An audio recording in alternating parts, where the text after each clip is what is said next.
Caminerò, caminerò nella tua strada, Signore, dammi la mano, voglio restare per sempre insieme a te. Augusta vidū no visām Latvijas malām, no ciemiem un pilsētām ceļi ved Aglonas virzienā.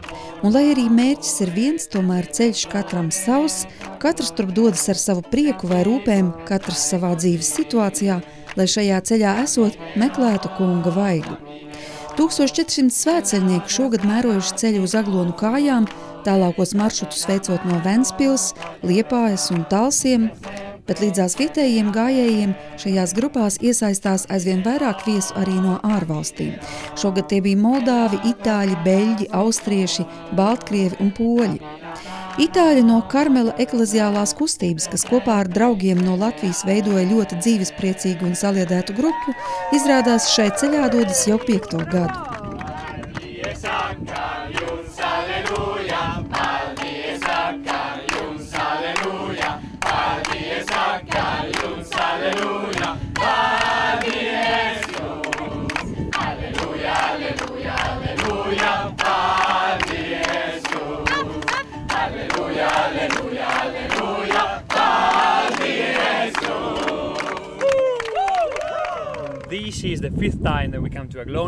Šī ir 5. reize, kad mēs dodamies svētceļojumā uz Aglonu, un katrs svētceļojums ir īpašs.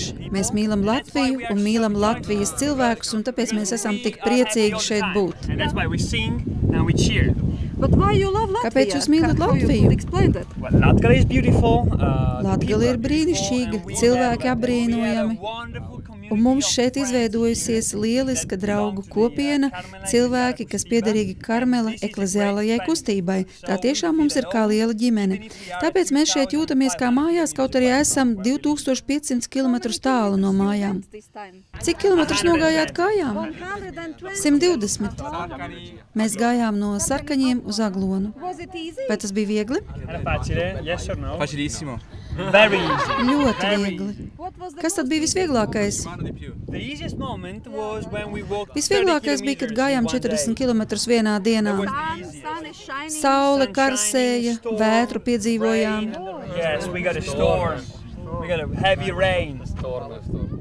Vai ir šeit kāds, kurš gāja no jūsu grupas pirmoreiz svētceļojumā?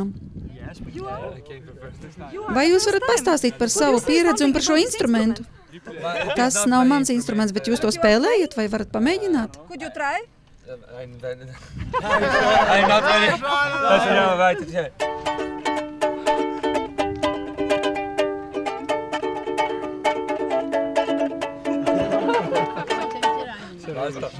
Dai col trombone. Facciamole. Non la so fare. Fallo fare a Marco, forse lui sa fare. Lui fa qualcosa.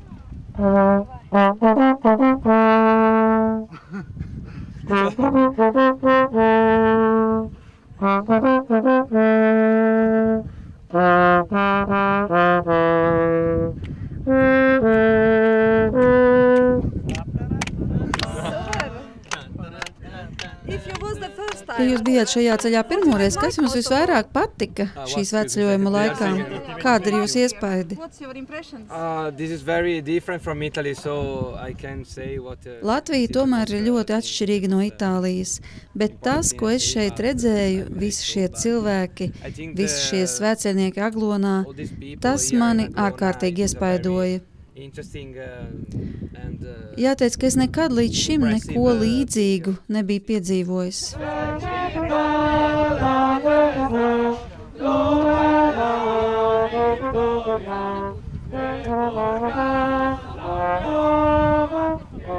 Latvija ir tik brīnišķīga zeme, ka mēs noteikti gribam nākt svētceļojumā arī nākošgad, tā saka itāļi. Bet jāatgādina, ka no 13. augusta Aglonā risinājās arī Latvijas 5. katoļu jauniešu dienas, kuru ietvaros notika gan jauniešu aktivitāšu prezentācijas, darbs grupās, kopīga slavēšana un dalīšanās pieredzētajā, gan arī bīskapu katehēze, kurā uz visdažādākajiem jaunajai paaudzei svarīgiem jautājumiem atbildes sniedza gan apustuliskais nuncijs Baltijas valstīs Luigi Bonacī, kardināls Jānis Pujats, arhibīskaps bīskaps metropolīts Zbigņevs Stankevičs, kā arī Latvijas diecēžu bīskapi Jānis Bulis, Vilhelms Lapelis un Antons Justs.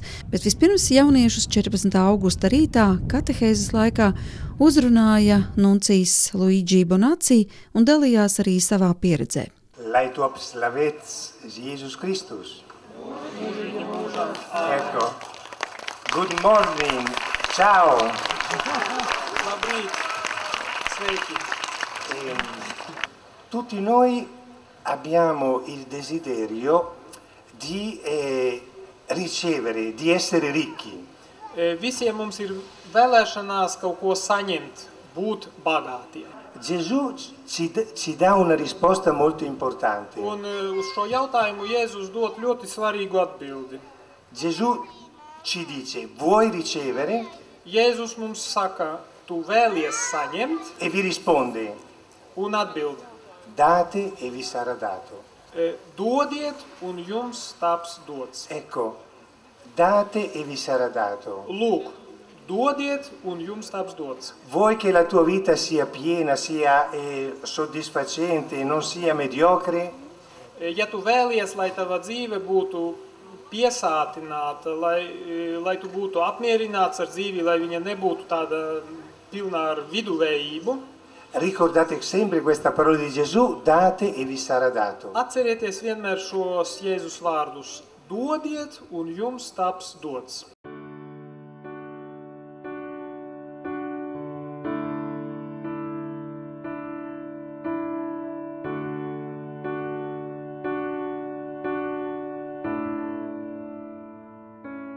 Padre nostro, che sei nei cieli, sia santificato il tuo nome, venga il tuo regno, sia fatta la tua volontà, come in cielo, così in terra. Bīskapiem katehēzes laikā tika uzdot arī visdažādākie jautājumi. Kā atšķirt svētā gara iedvesmu no paša emocijām, vai labāk laulāties baznīcā vai pie jūras, vai iespējama tirgošanās ar Dievu pēc principa, ja tu man dosi to, tad es darīšu tā, un vēl daudzi citi jauniešiem būtiski jautājumi. Mums ir vajadzīga, kā sakot, Dieva svētība, un Dieva svētība pirmkārt nāk tad, ja mēs mācām jauno paudzi, proti skolēnus, mācām, kā sakot, pazīt Dievu, mīlēt Dievu, viņi zina savu dzīves mērķi, viņi zina, kāpēc dzīvo, kā sakot, proti šo jautājumu nevienu atbildē teorētiski, bet arī, kā sakot, praktiski ar saviem darbiem, ar vārdiem, viņi zina, kā sakot, uz kuru pusi viņiem, kurā virzienā viņam jādodas. Lūk, es tā saprotu šīs lietas. Jums ļoti laba komunikācija ar jauniešiem, un viņi arī jūs ļoti respektē un jūsu vārdos ieklausās. Es arī katehēzē to novērtēju, kā tas notiek. Kāda ir tā jaunatne, kas ir šeit apkārt un jums, un jūsu diecēzē un Aglonā? Es domāju, ka visi jauni cilvēki ļoti jauki, mīļi un patīkami, smaidoši, jā, nav nekādu pretenziju, bet kā jebkuram jaunam cilvēkam, kā sakot, ir vajadzīgs arī pieauguša cilvēka padoms, atbalsts un pamudinājums. Mēs to arī tā darām ar jaunatni. Jā, protams, mēs varbūt nenorājam, bet mācām. Mums ir Rēzeknē, ja runājam konkrēti par Rēzekni, tad mums ir Rēzeknē katoļu vidusskola, Rēzeknes katoļu vidusskola, 12 klases. Jau tagad būs mums un mācās 207 skolēni. Un mēs uzturam šo skolu tikai tāpēc, lai šie jaunieši, kur tur mācās, lai viņiem būtu jēga, kāpēc viņiem jādzīvo vispār. No kurienes viņi nāk un kas būs pēc tam, kad viņi iegūs diplomus, pabeigs skolas, augstskolas un nodibinās savas ģimenes, un kad viņi kļūs, kā saka, jau cieņamā vecumā, tad par ko viņi domās, vai viņi domās par Dievu, vai viņi domās par mūžīgo dzīvi, vai viņi zinās to, kad lūk, vārdu sakot, jauna dzīves perspektīva, jauna pasaulē viņus sagaida, dzīve jaunā pasaulē, tas taču ir brīnišķi, un mēs to visu viņiem mācām. Un tad, kad mēs to, kā sakot, visi kopā saliegot visus spēkus to darām, tad arī jaunieši, vārdu sakot, iegūst ļoti vērtīgas zināšanas, arī praktiski pieredzi, garīgu pieredzi, kristīgu pieredzi viņi iegūst. Tad viņi ir ļoti patīkami jaunieši, viņi ir ļoti, kā sakot, mīļi un ļoti kārtīgi, godīgi, apzinīgi, tā sakot, kā eņģeļi gandrīz debesīs. Padre nostro, che sei nei cieli, sia santificato il tuo nome, venga il tuo regno, sia fatta la tua volontà, come in cielo, così in terra. Svētceļnieki šogad uz Aglonu ceļu mērojuši no visdažādākajām Latvijas pilsētām un laukiem, veikuši dažādu pēc grūtības pakāpes un laika ceļa posmu, un vērojot šos visus garīgā ceļa gājējus, prieks redzēt, ka Aglona ir tik jauna, tik dzīvespriecīga, ar nākotni jauniešos un bērnos. Par to, cik svarīga ir garīgo vērtību apzināšanās jau no mazotnes, pārliecinājāmies tiekoties arī ar Rīgas Katoļu ģimnāzijas svētceļniekiem un direktoru vietnieci mācību darbā Diānu Mekšu. Šī grupa kājām bija nogājusi 130 kilometrus un lūgusies par savu skolu, par tās turpmāko pastāvēšanu un attīstību. Gads bija ļoti smags. Un jau gada laikā mēs bijām visu lūgšanā, skolotāji bija uzņēmušies gavēni, un tiešām bija visu nedēļu bija sarakstīts vārdi, kas piedalās gavēnī. Bija pastāvīga lūgšana gan no skolēna, gan no skolotāja puses, un tieši sveceļojuma laikā gan rožu kronis, gan arī citās apstāšanās reizēs mēs vairākas reizes pieminējām ģimnāziju. Un tad, kad mums paziņoja, ka skola pastāvēs, tad bija ovācijas gan no ģimnāzistu puses, gan skolotāju puses, gan tie, kas pievienojas mums pa ceļu. Mēs tiešām kliedzām aleluja. Kāpēc tu izvēlējies iet svētceļojumā? Kas tev pamudināja? Es esmu gājis ar daudzām dažādām grupām. Tad es gāju 5. gadu, un es iedomājos, lai būtu cieši savēju skolu. Vienkārši tā. Es pirmo reizi eju kājām. Kā ir? Ļoti interesanti. Jā, bet kājas nav pa galam, tūznas nav no vienas vietas? Nē, pēdējā dienā tikai pie pašas Aglonas sāka sāpēt. Kas tev visvairāk patika šajā ceļā? Ka varēja, ilgi skatījām rožu kroni un bija tādi mirkļi, kas varēja klusēt. Visinteresantākais bija, man liekas. Ko tad tu darīji klusēšanas laikā? Pārdomāju savu dzīvi, kas būs tālāk un arī kas bija šajā ceļā. Pārdomāju savu dzīvi, tas izklausās iespaidīgi. Tas izklausās, it kā tev jau būtu ap 50. Daudz tur bija ko pārdomāt? Jā, to, ko es atceros, tā es arī pārdomāju. Kāpēc tas bija svarīgi? Lai to, ko es esmu nepareizi izdarījis, lai es to arī varētu labot. Un arī izdarījis vēl daudzus labus darbus.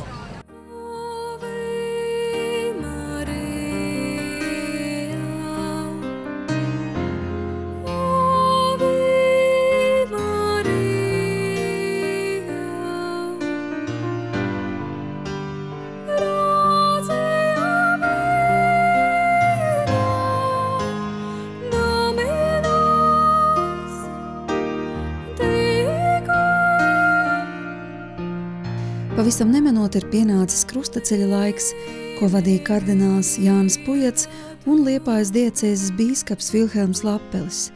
Godinot mātes Terēzes 100. dzimšanas dienas gadskārtu, kuras priekšvakarā Aglonā tika prezentēta priestera Leo Mārsburga grāmata Brīnišķīgie atgadījumi mātes Terēzes dzīvē, arī krustaceļa apceres tika veidotas balstoties uz šīs neparastās sievietes garīgo pieredzi, kas uzskatot sevi par mazu zīmuli dievrokās, caur kuru viņš rakstīs pasaulē mīlestības vēstuli, ir izdarījusi tik daudz pasaules labā. 26. augustā mātei Terēzei 100. dzimšanas diena, un no viņas joprojām varam mācīties nesautīgu kalpošanu kaut vienam no vismazākajiem. Lūksim Dievu, Kungs Jēzu, Tu mūsu labā ļāvi sevi krustā tiesas. Palīdzi mums ar savu žēlastību, lai mēs spētu krustā tiesas savu egoismu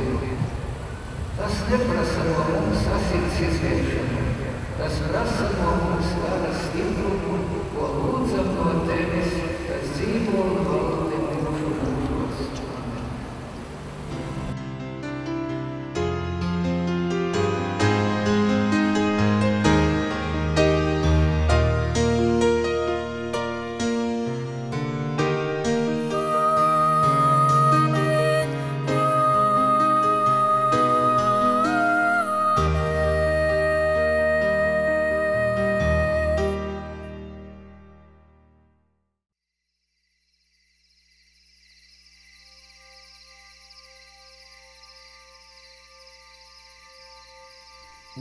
Aglonā mostas saulains un skaidrs svētku rīts un apskaidrots visiem, kas meklējuši Dieva vaigu un viņa gribu savā dzīvē, mēģinot saklausīt atbildi uz evaņģēlijā uzdoto jautājumu: labais mācītāji, kas man jādara, lai iemantotu mūžīgo dzīvi?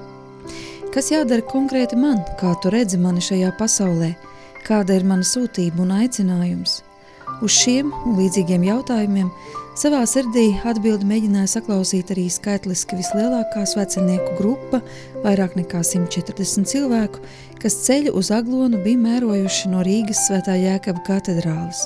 Un, kā zināja stāstīt no piedzīvotā, šis gadu gājums nav bijis viegls, bet svētīgs gan.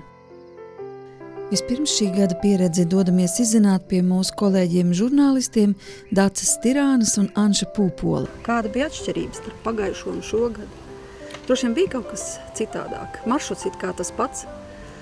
Jā, drusku jau pierakstāk, vai ne? Es biju domājis, ka es tagad noiešu visu ceļu, jo pagājušajā gadā 3 dienas nenogājos, tā bija noskaņos, es mācējuši iet, sanāca pilnīgi otrādāk, jo pirmajā kūda otrā dienā man tur kājas atškarējās, un tas ir 5 dienas nobrauc virtuvē, nokalpoju cilvēku. Tieši tāpat kā pagājušo gadu? Jā, vēl trakāk, ja, tur lielāko daļu ceļojumu pavadīju virtuvē, cilājot katlus, ejot, nesot ūdeni un tāds lietas darot, jā. Bet laikam tā viņš bija lēms, ka tā vajag. Tās 2 nedēļas ir laiks, kad ir jāatsakās pilnīgi no komforta, un tas, protams, cilvēkiem, kas dzīvo ar silto ūdeni un ar visām ērtībām, tas ir pārbaudījums. Un gulēšanas teltīs, un brikšņi, un lieti, un neizžāvētas keidas, un neizžāvētas drēbes, ka tev ir jāvelk mitrs, tas, protams, ir pārbaudījums. Bet nebija jau tas viegls ceļš, jo es saprotu, bija gan negaiss, gan vētra, gan viss kaut kas ceļā. Jā, pazāģēt koks, pacieris, tur bija saktuši ceļam priekšā. Jā, bet, paldies Dievam, mums gāja viss garām, bet mums gāja, bišķiņ garām, tāpēc, ka jau sāk, mēs pagājām bišķiņ 100 metrus uz priekšu, tur jau māja nones šīfers. Būtu gājis svētceļnieku grupu, bet tas šīfers trāpīs viņai, tā kā Dieva žēlastība, ka tas netrāpīja mums. Jā, es tieši biju tajā epicentrā, un tā situācija bija tāda, kad mēs pārēdām pusdienas vienā mājā un gājām pa tādu klaju lauku, un sāka liels negaiss sākties, un vējš, un ūdens, un es tikai dzirdu, ka vienā brīdī man kliedz: visi lejā, visi pie zemes, un es nesaprotu, kas notiekās. Un es arī tajā domāju, vajag taču negaiss, tas jau nekas, bet visi pie zemes, un mēs arī tur visi noliecamies pie tās zemes, un nokrītam, un es sāku dzirdēt, vienā stūrī skaita rožkroni, otrā stūrī skaita sveicināt Mariju, un tad mēs tā kādu brīdi pilnīgi slapji, un es to pati neredzēju, bet tad kad mēs paskatījāmies, ja tur priekšā dažus metrus, 5 metrus bija tādi kārtīgi šīferu gabali ar tādām, 10 centimetru lielām naglām, kas bija vienkārši kreisajā pusē bija veca ferma, un tad tas vējš bija visu to šīferus tā kā nogāzis uz to ceļu, un tas bija tāds, tiešām Dieva brīnums. Mēs būtu pagājuši, piemēram, kāds 10-5 minūtes no tām mājām ātrāk, ja, un tad jau mēs, viņš būtu viss sagāzies mums virsū. Jūs tagad visi stāstat šos gājienus caur purvam un negaisa un šīferu gabals un viss, kā jums gāja. Man tomēr ir viens jautājums, kāpēc tad ir vērts vispār iet? Tāpēc, ka lai izzinātu, kā Dievs ir nolēmis dzīvot cilvēkiem, to jau tu nezini uz ielas, to tu nezini kaut kā tur aiziet svētdien baznīcā, tur paklausies tur un aiziet mājās, varbūt to aizmirst, jā. Kāpēc nezini? Kāpēc svētdien uz ielas? Laiž grausiem arī to, ko uzrunā cilvēku. Ja uzrunā cilvēku vai kāds priesteris vai svētais, ka viņš bieži vien to tā nepievērš uzmanību. Bet to var zināt šeit svētceļojumā 2 nedēļas cītīgi ejot, pārvarot grūtības, klausoties svētos vārdus un mācoties no tām. Un tad ir tā, ka Dievs tā kā citādāk pieskaras nekā ikdienā? Viņš tā rūpīgāk pieskaras nekā ikdienā.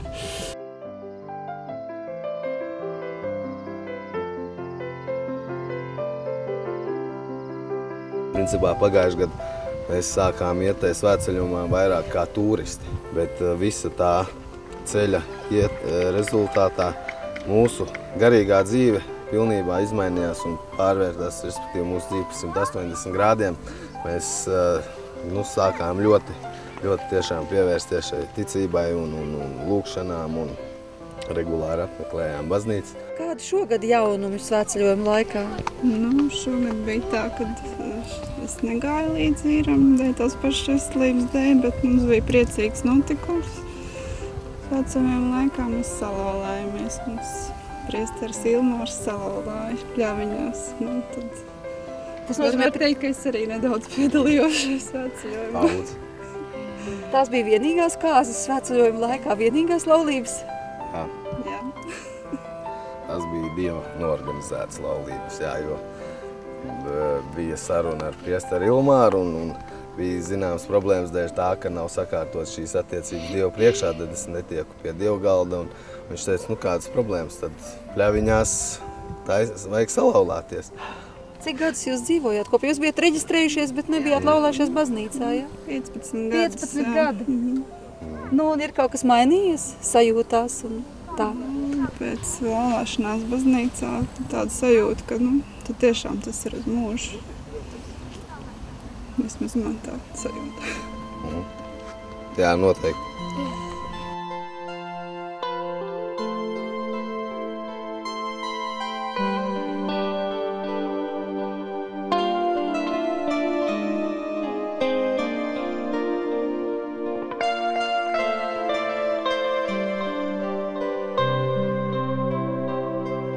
Daniela, tu pirmoreiz gāji šajā ceļā? Nē, es gāju jau 6. reizi. Tad cik tev bija gadu, kad tu pirmo reizi biji? Tad jau tu biji gada vecs, ne? Jā, 3 gadi. Es braucu ratiņos. Tu tev ir ļoti liela pieredze, kā izrādās. Jā. Un tev ir arī kaut kāda nodomi, kāpēc tu eji? Tu kaut ko speciāli lūdz Dievam, tā kā šogad es eju par to un to, un tad es gribu sev, nezinu, jaunu riteni.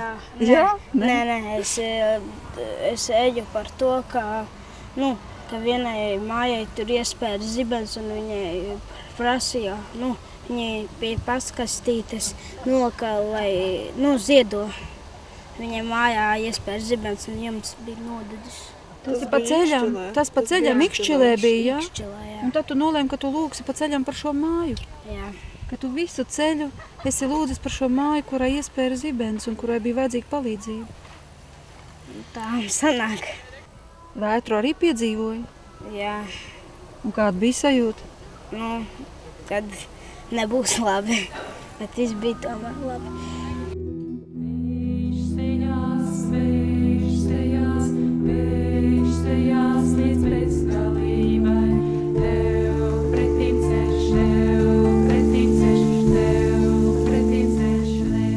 Visbeidzot tiekamies vēl ar grupas vadītāju Sandi, kuram bija uzticēta šī svētceļnieku kopas vadīšana 2 nedēļu garumā. Kādēļ tad bija vērts to visu darīt? Lai piedzīvotu, cik Dievs ir varens? Kāda motivācija ir ielīst tādās grūtībās un tādos izaicinājumos un skatīties, kas būs? Tad atbildiet arī uz mani jautājumu. Kāpēc šie cilvēki katru gadu jūt tādu vēlmu doties svētceļojumā? Kāpēc mums pievienojas jauni cilvēki klāt, kas iepriekš neko tādu nav darījuši? Kāpēc viņi grib doties? Viņi vienkārši dzird no saviem draugiem, paziņām, ka kungs uzklaus šīs lūkšanas, viņš ir gājis svētceļojumā un notikuši tādas un tādas lietas viņa dzīvē pārmaiņas, kā viņi paši ir izmainījušies. Tur ir vajadzīgs laiks un ceļš, acīm redzot. Šis svētceļojums ir instruments Dieva rokās, lai darbotos pie mums, pie mūsu sirdīm, pie mūsu rakstura. Es to jūtu un es to redzu, kā tas notiek. Es to atdodu Dieva rokās, un viņš izmanto šo instrumentu.